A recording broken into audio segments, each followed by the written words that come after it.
Today, we're talking to Katerina Cizek. Katerina Cizek is a creative rebel. She's also one of Canada's leading filmmakers. Her awards include the Banff Award, the Canadian Digital Award, an Emmy, and a Webby. Her specialty is the art of collaboration. Ladies and gentlemen, Katerina Cizek.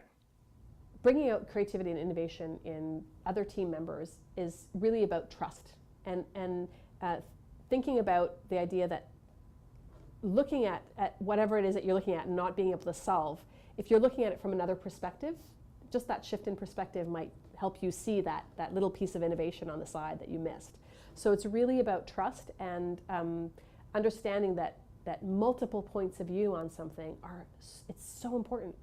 It's like if you're just looking at it from a team, that idea from the top down, you're never going to really do anything differently. You're just going to continue doing it the way you did. So I think that's one piece. And the other part is if you really want to innovate, then you've got to understand what innovation is. It means doing things in a way that they've never been done before. And a lot of people have a hard time understanding the true meaning of that. People want innovation packaged in the way they've done things before. And so we took enormous risks in High-Rise in 1 millionth tower. I mean, it could have been a big flop. We were working in a totally brand new technology that much of the industry was ignoring and was saying, oh, security risk. It turned out not to be true at all, thankfully. But there were big players in technology that were saying, no, WebGL is not ready to be used. And we took the risk and said, yeah, it is. And if that hadn't been true, we built a whole project in it. So yeah, that's a pretty major risk. And the NFB took a very big risk on us to release it when they did, because you can always work harder to make a project better and more complete, more polished, more final. But the key with innovation is also timing. That's part of it too, is like, maybe this isn't perfect, but it's more important to release this into the world in order to contribute to the conversation of innovation. And like collaboration isn't just within an organization, it's about a much larger, broader sphere. I can start making 1 millionth tower, which I did, as a linear film, just a simple 6-minute short animated film. And along the way, because I bring in a web developer and I've asked him, could you do some research on HTML5, which is open source technology?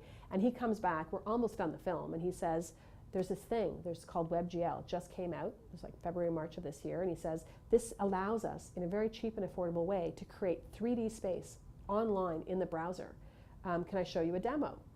And I'm like, we're practically done the film. And I say, sure. I go to the producer, Jerry, what do you think? He goes, sure. I mean, how many places on the planet would do that? And so he comes back, like he doesn't sleep for 2 nights, and creates this incredible demo, shows it to us, and we're like, wow. Like now suddenly we're talking, now suddenly we're innovating, because we're taking a story about space and telling it in 3D space online. I mean, this is huge. And so we completely change the production cycle. Our animators move into his studio. They were just about done, and suddenly they're like moving in on another stage of production. And we take a completely different turn than we ever anticipated at the beginning. So it's partly just being open. When you hear interviews with scientists, who have made major discoveries in science, my dad's a scientist, and he's a quantum physicist. And when the most important discoveries in our times, in medicine, in chemistry, in physics, are made, it's totally serendipitous.